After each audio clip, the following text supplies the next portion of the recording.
tuning in to the online broadcast network, AFTERBUZZ TV. Over 20 million weekly downloads in over 150 countries, and your number one source for after-show entertainment.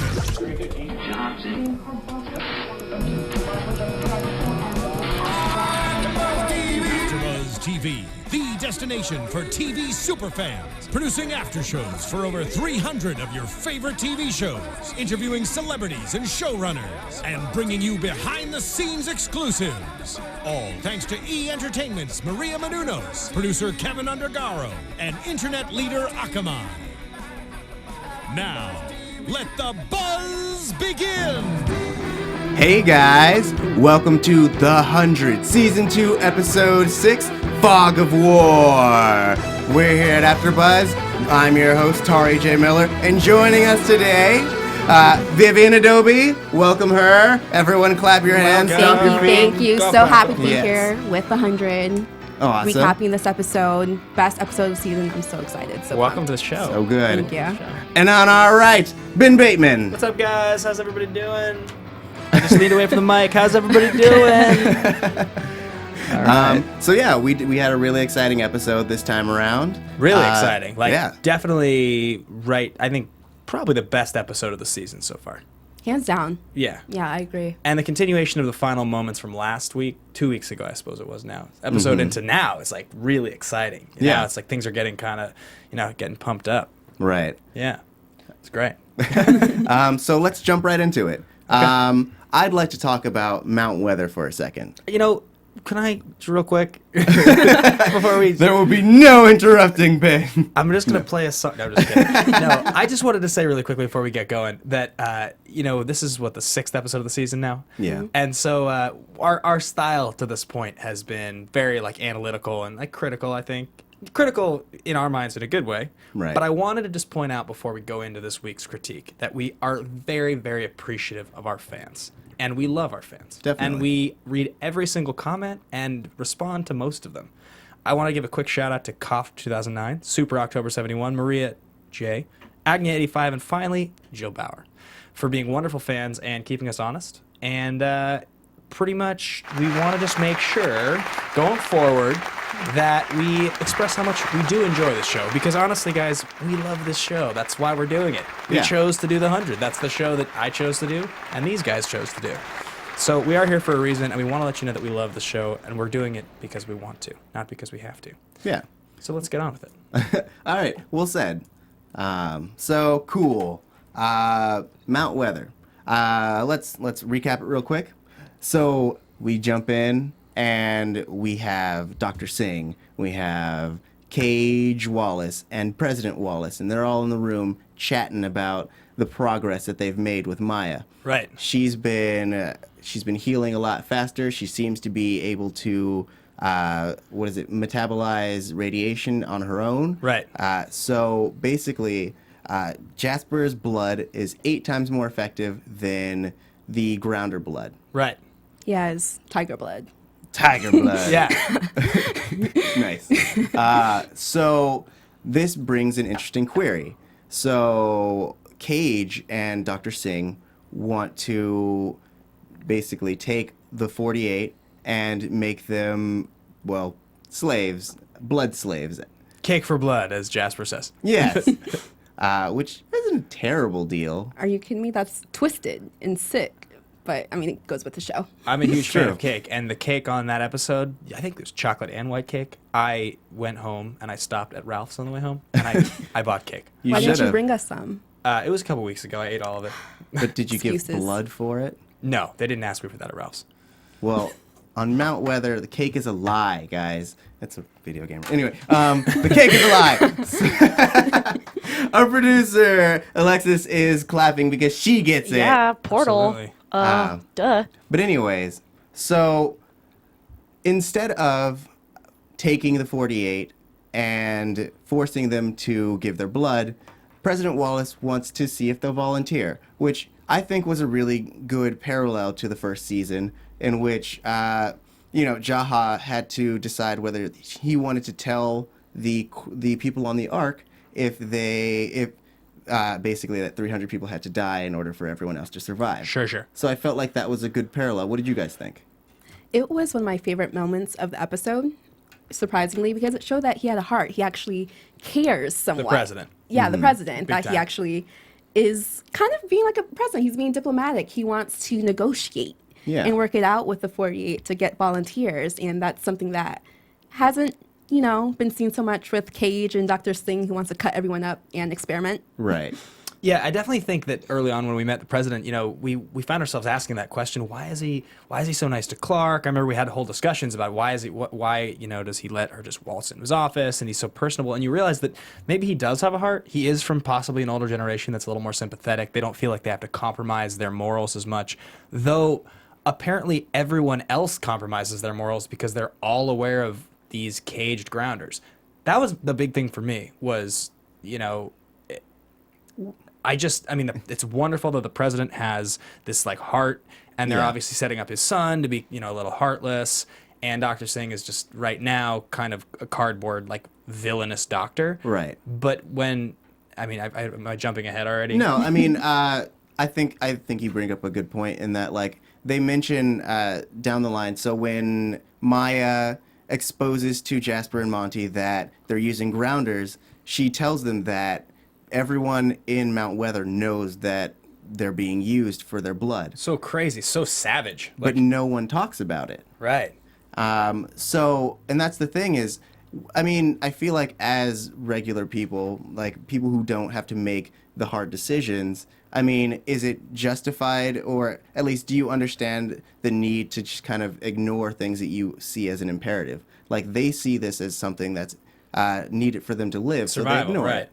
And they're also probably a little bit desensitized. Like, it Sure, doesn't sure. mean as much to them now because they probably have lived with it for so long. Mm-hmm. It's just another, little area that they don't go around too much. It's sort of hilarious though that they like the way they set up Mount Weather. It's set up to like look like this really old timey. They're eating with their polished silver, fork and knife and all that, and they've got their white cake and they've got their chocolate cake and they've got their roast chicken, and it's like there's these caged people just right behind this wall, and we're just living off their blood. Don't talk about that. Enjoy your chicken. Right. Like, it's like kind of crazy, right? It makes the is. whole operation seem so much more sadistic than it otherwise seemed. Right. Well, though, I would parallel it to the way that we eat meat. In that, like, Yeah, okay. I mean, we are eating them from packages, but they actually come from animals that have This is been, true. like, caged and or processed or free range, depending on where you get your animals from. But, like, I feel like it's the same thing. Definitely a pretty interesting and morally ambiguous tangent we could go on that we shouldn't go on. No, I mean, I'm just saying, like, that is the comparison I would make. Definitely. It's like a PETA ad for groundlings. Yeah, I thought you were just gonna. Yeah.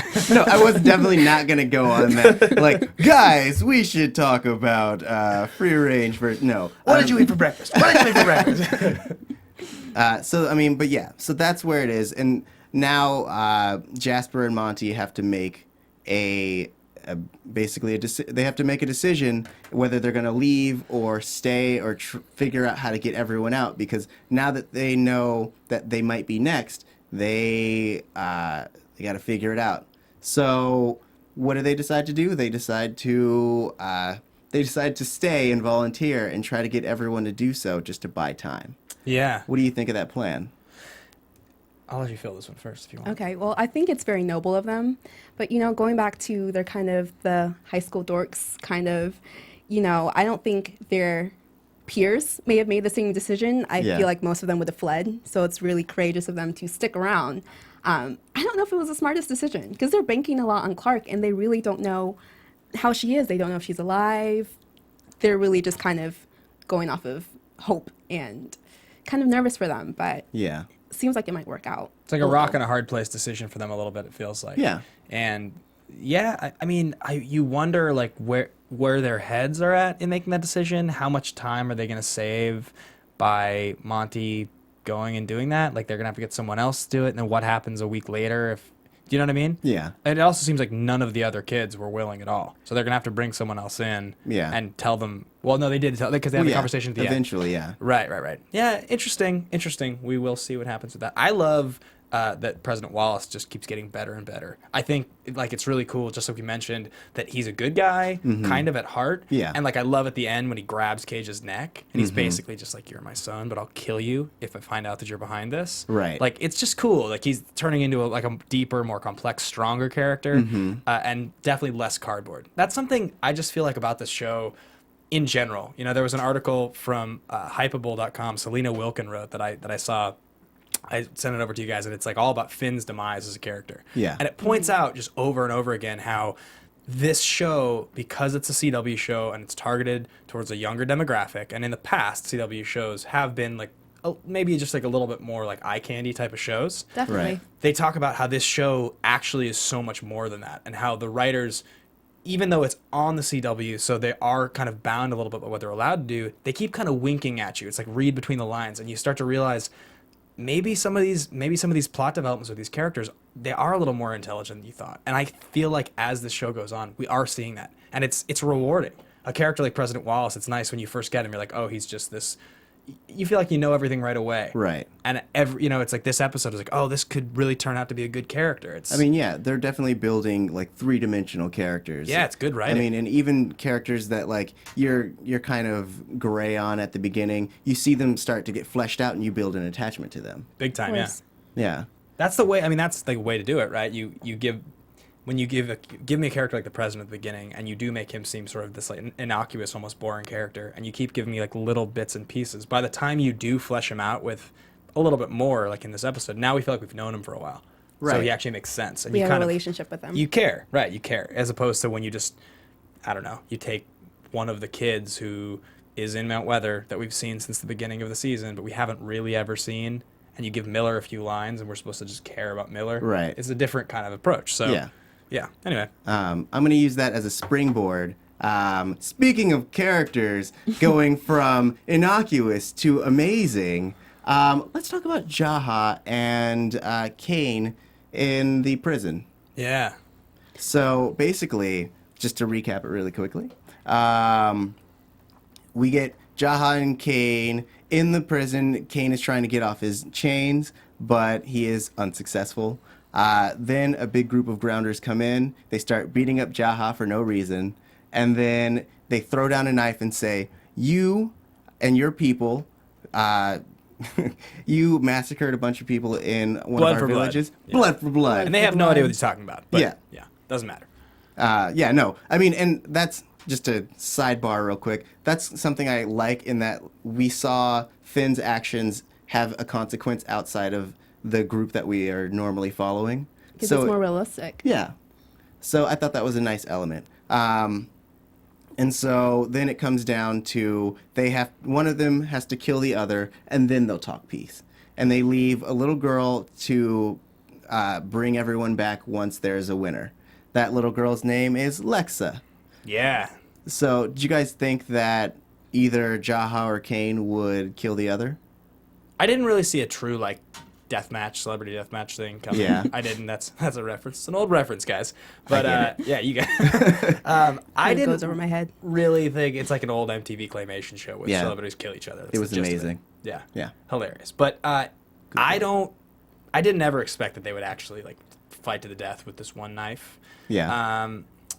I did love the twist at the end of this. Yeah. That was awesome. It It was was. great that she's the commander. Oh, that was the best part. I was screaming, well, in my head.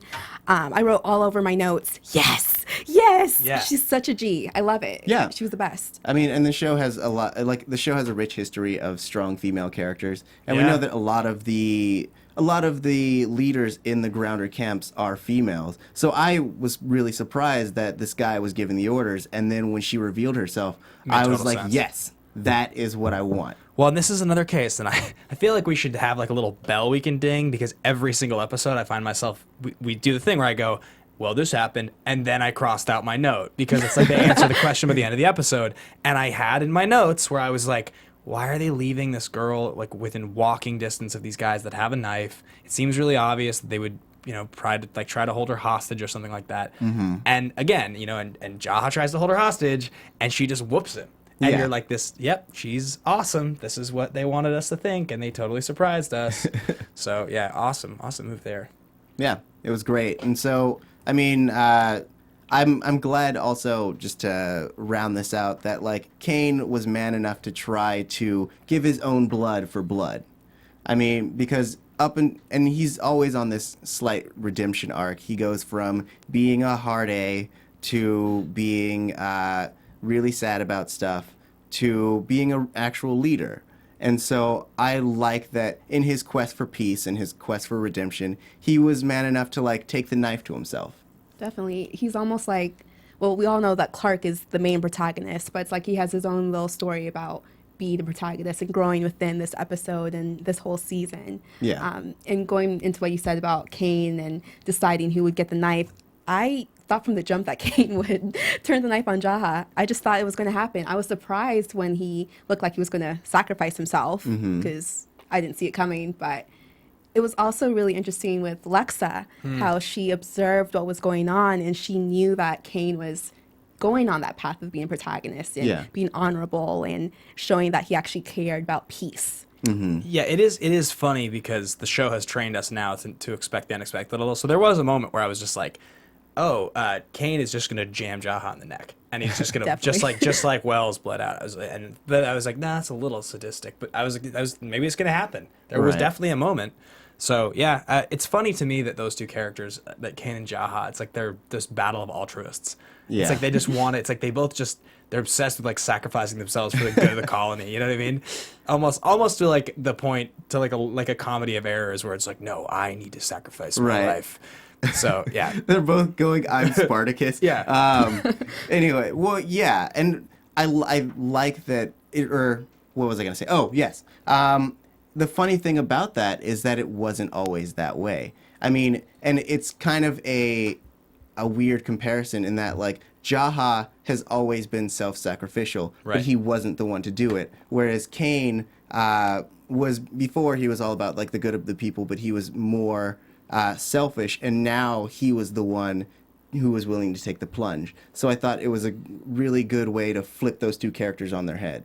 It's funny, and I think we could use this as a nice springboard to get to kind of the expedition where they go from Camp Jaha, and that, well, we can explain and give a recap in a second. But I think it's funny that in general you continue to see a recurring theme here, which is that the adults didn't grow nearly as much in their experience on the Ark and getting to Earth as the kids grew. It's like the kids grew to be older and more wise and courageous than the adults being on the ground for the short period of time that they were before the adults got there. Yeah. Because you constantly see the kids kind of making better decisions than the adults, outsmarting the adults, being more brave than the adults, not holding on to the old regime and the confines of the previous society as much. Yeah. And it's funny. It does make sense. I mean, youth and all that and survival, they had to go through what they had to go through. Right. But you see it in every episode. Definitely, especially in this episode with Clark and her mom, and how you can see that her mother is definitely respecting her more in her opinion and actually caring about what she has to say and actually going forward with it. Yeah. So that's really exciting to see, because she was very much kind of, that annoying mother that does not agree with you on anything, and it just happens to affect a whole bunch of people in the process. So I think the next bit we'll get into. Yes. But before we get into that, let's talk about iTunes. iTunes. Yes. So, as Ben said earlier, we definitely read all your comments, and we love hearing from you. So you know what to do. Like we say it every week. It would really help us if you tweeted Lindsay Morgan. Just kidding. If you tweeted Lindsay Morgan, told her to get on this show. And the best way to help her get on this show is to help bring this show to the top of the list on iTunes. And the way you could do that is to give us 5 stars. If you think we're doing a good job and you love the content that we're putting out, not just us, but AfterBuzz in general, go on and give your stars, give your comments, help us become the best show/network on iTunes. And on YouTube, go and like and subscribe and do all the good things that we love to have you do. Keep interacting, because it's what we're here for, guys. No joke, we read every single comment. I check the comments like 6 to 8 times a day during the week after the episode, because I'm interested to hear. I want to have something to respond to. I want to get into a conversation. Yeah. So it's exciting for me when you guys do comment, and so yeah, just let us know if we're doing a good or not such a good job. Let us know. Yeah, please. Awesome. So yeah, this will kind of bring us into the next little bit. Tauri, can I take this recap? Oh yeah. Oh, thank you. So this I'm is going to stop you right there. because I have a song to play. Hey, can I be Taylor Swift in this moment? Sorry. You just take out a cowbell. And just start, Yeah. I need more cowbell. More cowbell. the 100 acapella cowbell song by Tauri J. So no, this next section is the longest section of the episode, and it kind of spans from, it starts at Camp Jaha, and then it goes through the woods, and then it ends up in these bunkers. It's a lot. It's a lot of characters that splits off. So initially what happens is they're at Camp Jaha, and it's 2 days later, and Finn and Clark have this like uncomfortable interaction. They then decide to go on an expedition to go try to basically save. It's to disrupt the signal coming from Mount Weather that's jamming all their communication. So Raven's going to build a bomb. They're going to blow it up. They go out. They get attacked by acid fog, which we didn't know actually what it was until this episode. And they take cover in some bunkers. They split up. Bellamy and Octavia and some soldiers are in one part. Finn and Clark are in another part. And Raven and Abby are in another part. And then they all reconvene at the end of the episode after they've sorted out their whole shenanigans. Yep. And Lincoln's a cannibal. Throw that one in there. So what did we think about all of that? Oh man. Well, let's start from the top. It's a lot. It It is. spanned like the whole, it's like, it was hard. I was trying to keep notes, keep it all straight in my notes. Right. And the expedition portion of my notes is on 2 pages because it's like so much happened. Yeah. There was so many heart-to-hearts. 'Cause it was I feel like awesome. everyone had them. Didn't you guys feel like this episode moved forward as an episode so much more, I felt like, than the previous 3? Yeah. Like, the plot was driven. And while obviously the final 10 minutes of the previous episode, we probably didn't give credit last week to like just how cool we thought it was. Yeah. Or 2 weeks ago. It was awesome. I mean, it was definitely a big moment. Maybe we were expecting someone to die, or a main character died. Lots of people died. 18 people died. Yes. But this episode, I really felt like this whole section just like moved things forward in a really cool way. I agree. So let's start with Raven and Abby. Okay. Because so they get trapped in a tent together after the fog comes, which we find out in this moment, or I guess moments later, that it is a weapon created by the Mountain Men. Called the Veil. The veil. The Veil, that's a pretty sweet name. It is cool. It's ominous. It's super Moffat-esque. Anyway, he's a Doctor Who showrunner. So we find so as Abby and Raven are in this tent, they are figuring out the radio signals, and they find that all of them are jammed except for one. Raven manages to unjam the one that's within that frequency, and it finds out that it's the Mount Weather radio signal. So it's the one that they're using to communicate with each other while they're out in the field. And they have to make the decision, do we explode it, destroying their ability to communicate, or to jam our signal so we can try to find if there's other Ark survivors, or Raven says to Abby, what would Clark do? Which is, she would save her friends. So they decide they're going to keep it alive in the end, to listen to the signal alive, so they can listen to what's going on in Mount Weather to try to mount an expedition, in theory, to save them. Yeah. I mean, do you guys think that was the right decision to make? Well, the first thing I just want to reference, and this is one of my lone nitpick moments, I thought it was a little weird that, for instance, in the previous episode, when Raven's like standing there like sadly watching the other kids go on this expedition, she's like, I can't go because I have this brace on my leg. But in this episode, seemingly she's just like walking in the woods on this expedition totally fine. Obviously, I would never say anything negative about Lindsay Morgan's character.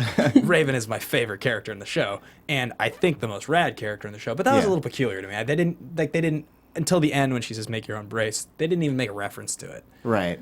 Well, we did see in the last episode, though, that she was doing some exercises to try and get stronger and be able to move without her brace hindering her so much. And I feel like part of it was mental hindrances in the last episode, but definitely this part, when she goes back and talks to Finn about his own brace, it's like she's saying that she was released of her mental brace, which is why she's able to go out and actually be useful on this expedition. It's a fair assessment. Yeah. Yeah. I was just going to say that she's too badass to be contained to Camp Jaha, so they had to get her out of there.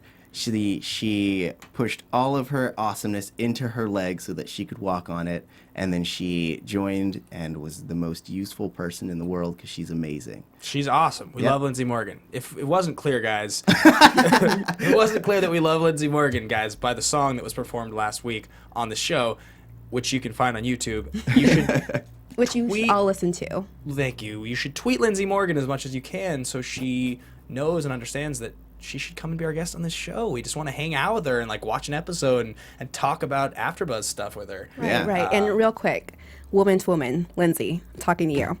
Oh. You should come. I'm your hugest fan. After him. Oh, wow.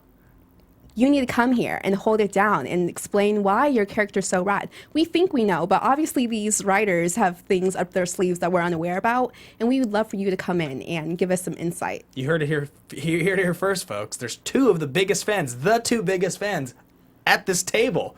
I don't know what you're doing here. I'm just hanging I'm gonna out. step in and say that I am number 3. Oh, wow. I am also a huge fan of you, and I think it would be great if you could be here. Oh, my goodness. This is wonderful. So tweet Lindsay Morgan, guys. We're going to move back to the show now. Love this. Anyway, so ultimately they decide to save the people in Mount Weather, which I think was great because they could just send out a scout mission to find the other people, but they only get the one opportunity to spy in on Mount Weather. Right. And moving beyond that, so while Finn and Clark are out looking for Bellamy and Octavia, they get stuck in the same bunker that the 3 gentlemen were in earlier, a few episodes ago, when the fog rolls in.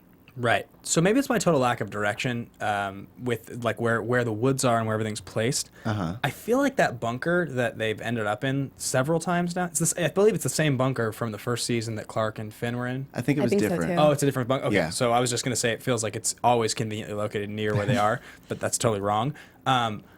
It's like beautifully uncomfortable, the moments between Clark and Finn. I Yeah. really like it. I like it's just like awkward and like you remember that they're teenagers, but Yeah.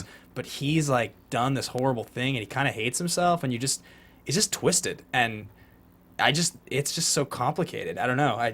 The scenes with them together are great. Yeah. I mean, and it's funny that you bring up the first season because I thought it was a really good contrast because the last time they were in a bunker like this together, they were making love. Right. But this time it's Clark trying to figure out her own feelings and whether she can forgive him or whether she blames herself for what he's done. So it's that whole thing that they're dealing with, and I love it. Yeah. And they definitely have more depth to them Yeah. than they Time. did the previous season. The fact that we're seeing emotion from Finn, he's definitely upset, he's sad, he's crying, shedding tears. I wouldn't have expected that from him just based off the first season. And then seeing how Clark she's definitely struggling, trying to figure out what does she do? Does she comfort Finn? But she doesn't feel safe with him the whole time. She looks so uncomfortable, so freaked out. Yeah, what the article that we talked about earlier, the Hypable article, references is just that his character seemed primed to die at the end of last week. That was like kind of what they were giving us. Yeah. And it's cool that they made him do something horrible and kept him alive. Do you have to deal with the guilt? You have to deal with him interacting with people now, kind of hating himself. You realize that his demise is like maybe halted a little because he found Clark. Like he says in that creepy way, I found you. Yeah. But maybe he's not the character they're going to kill off to shock us in this season. Maybe he'll just turn in kind of in the same way Murphy did in the first season, where they make you think he's expendable and they keep him around to be, and that's actually just on the Murphy note. Yeah. Clark, when Murphy walks up at the beginning, she's like, maybe they've cleared you, but I haven't, which is great because it's like, you killed people, Murphy.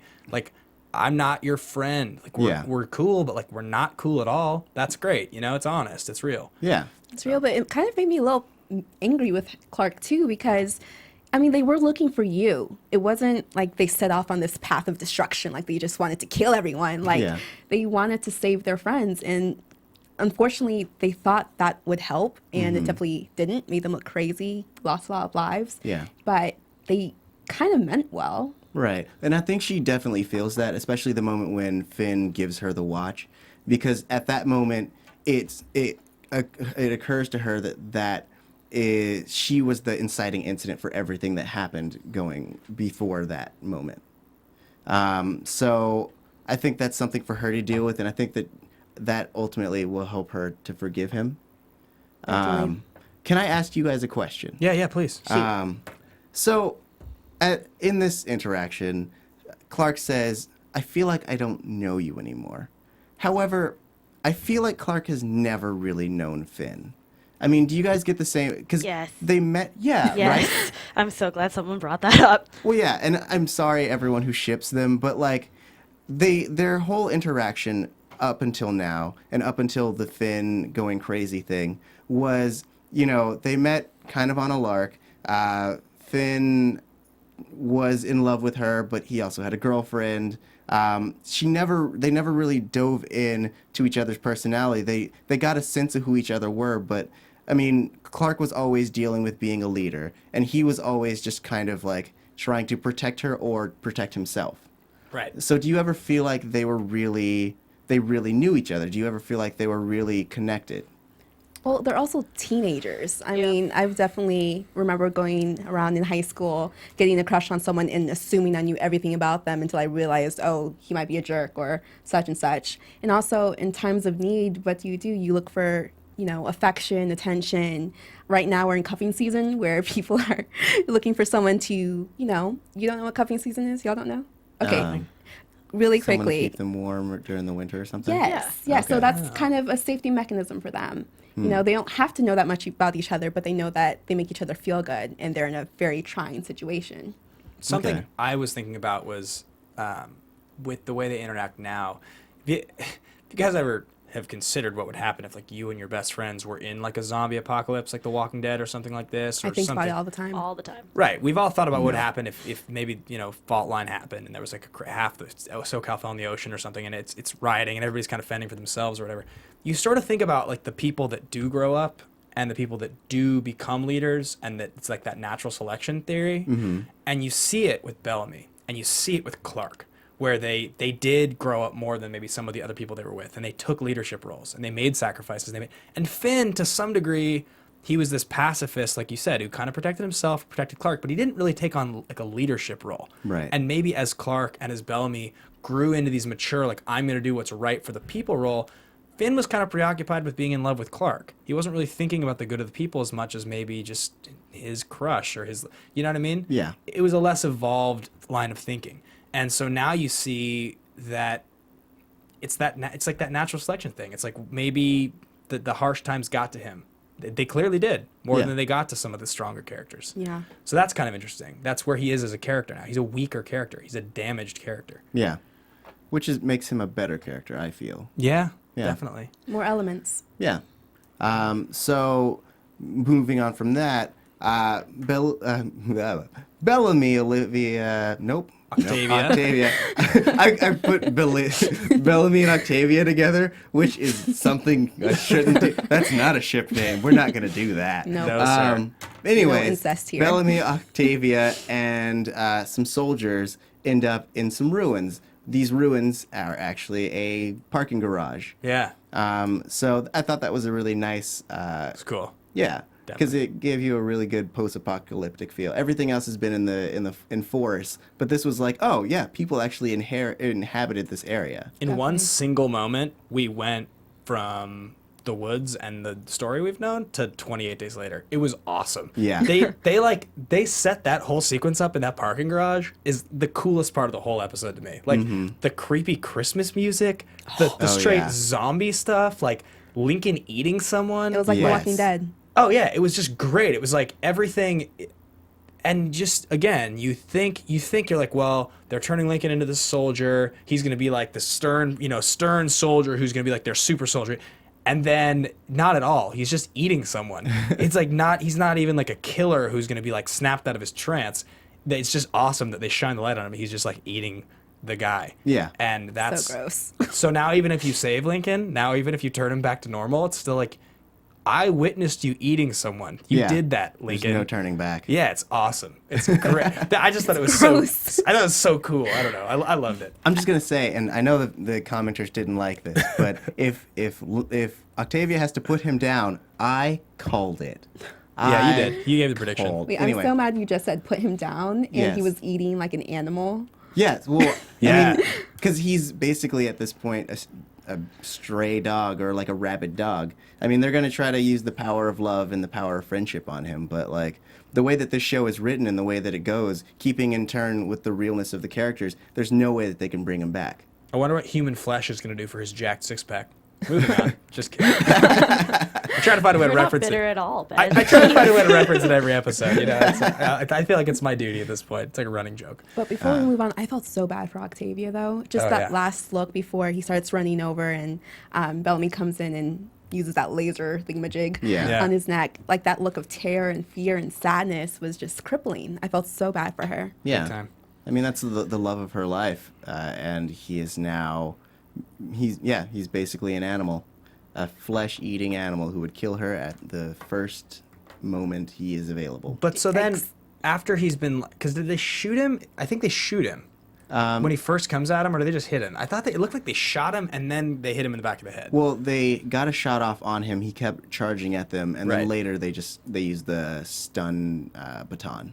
But so it seemed like when he kind of stumbled back towards them after they've been hiding, Yeah. that he was like struggling, you know? And you wonder, was it because he got shot, or was it because his serum was maybe running out and he like needed serum? That's kind of the gist that I got. Right. Was that was what they were going for. And so it's going to be interesting in next week's episode when you get to see what happens to him as he doesn't have his serum. Will he just be able to come out of it? You know, Yeah. will they be able to turn him back? Or Well, I'm assuming that he's going to have to go through withdrawals, Right. and that will be the whole thing, is them chaining him up and having him try to drain it out of his system or have his system reset in the 14 days it takes your body to reset from an addiction. right? I have a question. Yes. Do you guys think it's going to be like a Beauty and the Beast kind of thing with like Octavia and Lincoln? where That they, she'll be like- the only one that can snap him out of it. Yeah, she's the only one that can tame the beast kind of thing. you Again, know? they've- That's just my preference. Well, they've kind of set it up that way. We talked about that last week. And again, that's one of those obvious things that you're like, that's clearly what they're going for here, is that the only person that's going to be able to save Lincoln is Octavia. But like, he's a cannibal. I just don't, it's not that simple anymore. Right. I just don't think, I mean, maybe, but not this show. These Yeah. writers don't do that. They're not going to give us something as like cardboard as just like snap your fingers and Lincoln's back from being.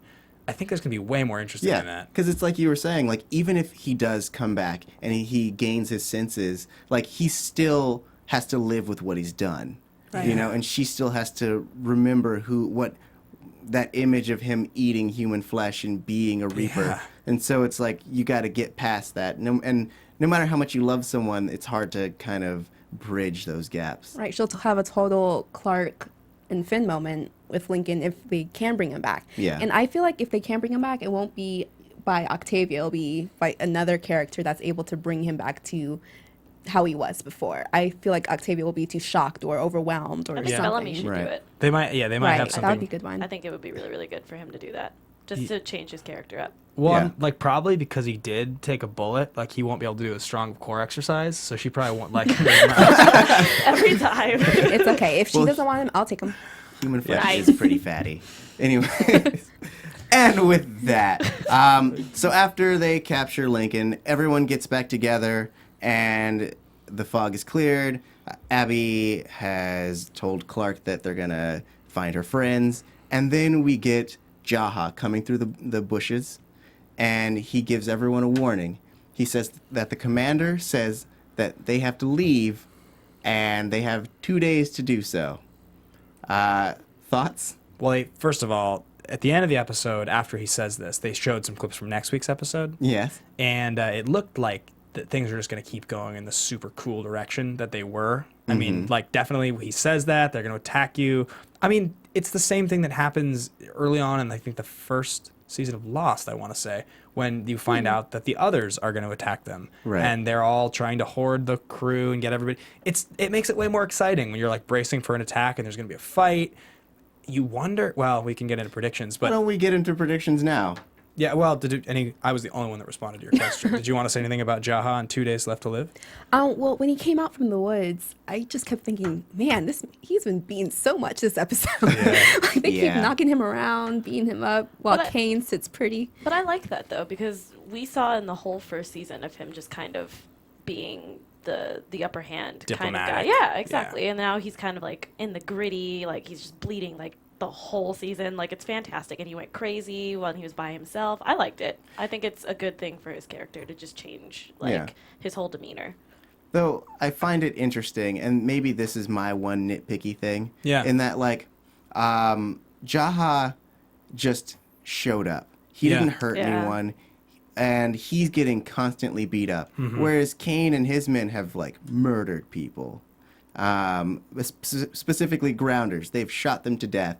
And Kane is just like, we're not going to touch this guy because he's talking about peace, even though he's, killed a bunch of us. But remember, this is like you said earlier, one of those things we liked. It's nice that they don't have any idea that the massacre that the kids inflicted had anything to do with these guys. Right. So they don't know anything about Jaha.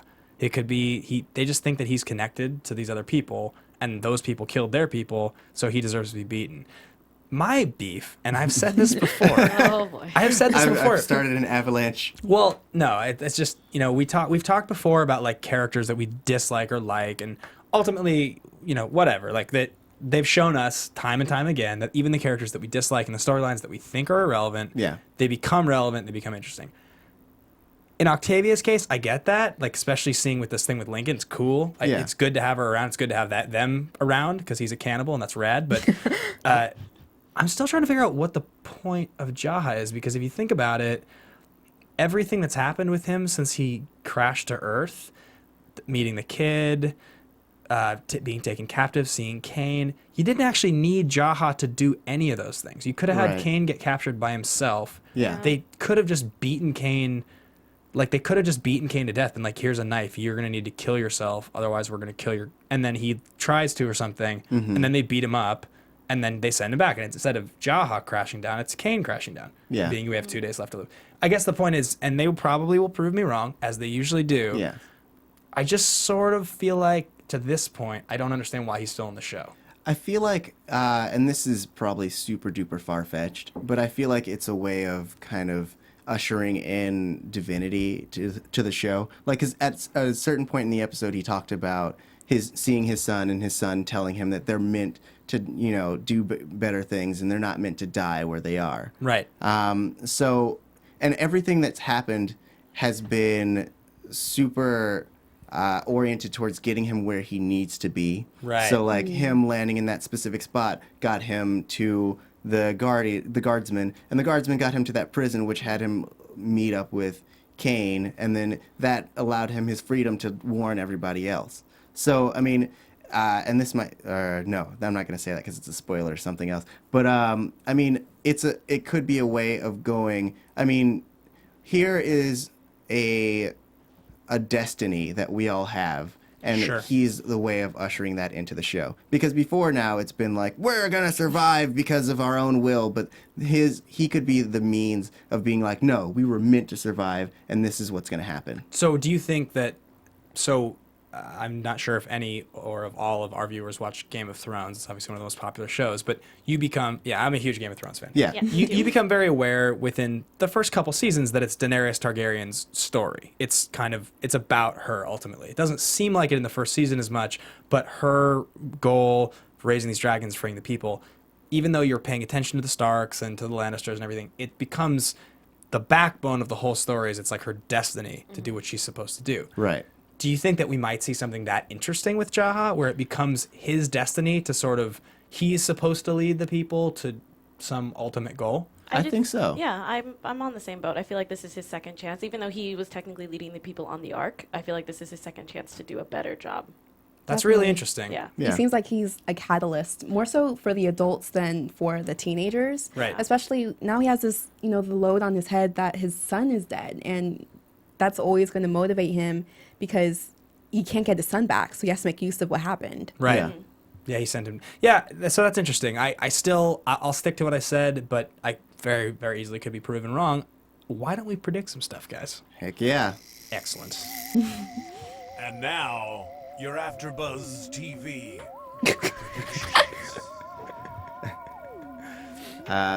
Let's get started with you, Ben. Oh, man. Started with me? Yep. Or I can pass it off to Vivian. Give you some time to think. That Vivian's going to go first. Oh, you guys. Dun, dun, Well, I guess dun. ladies first is, Oh, yeah. Yeah. always apparent. Thanks for being such gentlemen.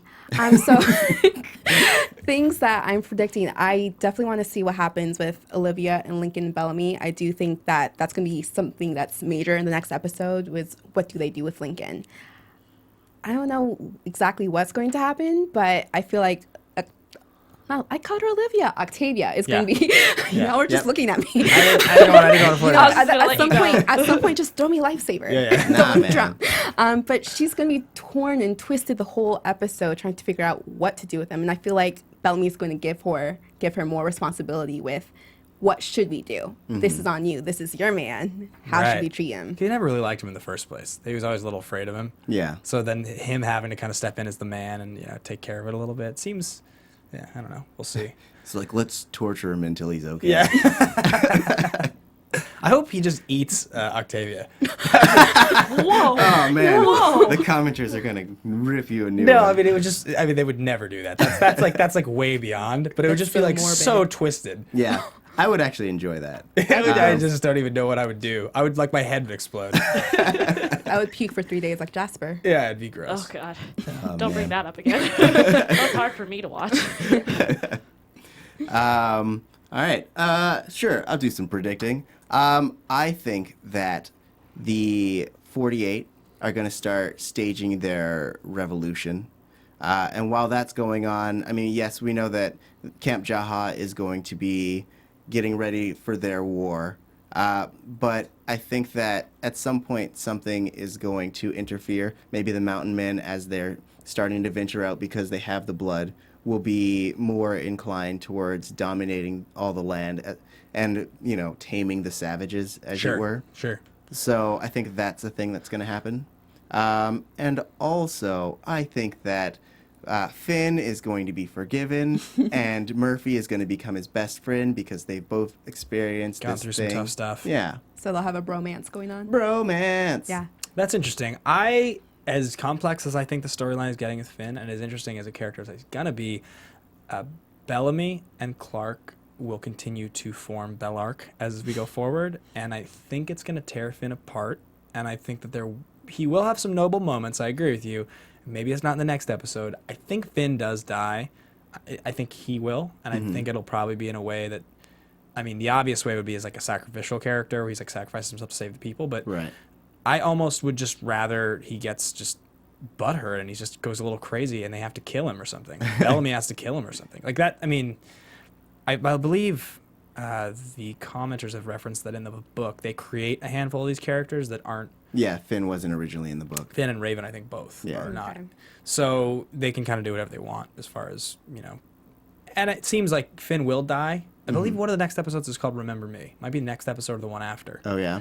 So somebody is going to die in theory. Probably won't. I mean, Kane doesn't seem like he's like a Remember Me type of character.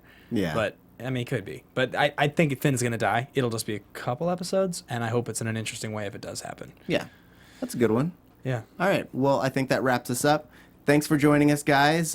We had a great time talking with you. Ben Bateman, tell us where to find you on the social medias. You guys can find me. Am I here? I'm here. You guys can find me on Twitter at Ben_Bateman. You can find me frequently tweeting about Lindsay Morgan and to Lindsay Morgan. So help me with that mission to get her on our show here. I actually use Instagram more than Twitter, though. Ben Bateman Media. Check me out. Vivian. I'm over here. Yeah? Sorry. Yeah. New girl jitters. So you can find me on Twitter and on Instagram at @_vivaciouslyv. You can also check out my website, vivaciouslyvivian.com, and poshpoisepolish.com. Nice. You can find me on Twitter at TauriJ. That's TaurijAY. Alexis, where can they find you? You can find me at atorres890 on Twitter and Instagram. Great. Thanks for joining us. We hope you had a wonderful holiday, and we'll see you next week. From executive producers Maria Menounos, Kevin Undergaro, Phil Svitek, and the entire AfterBuzz TV staff, we would like to thank you for listening to the AfterBuzz TV network. To watch or listen to other after shows and post comments or questions, be sure to visit AfterBuzzTV.com. I'm Sir Richard Wentworth, and this has been a presentation of AfterBuzz TV. Buzz you later. The views expressed herein are those of the hosts only and do not necessarily reflect the views of AfterBuzz TV or its owners or principals.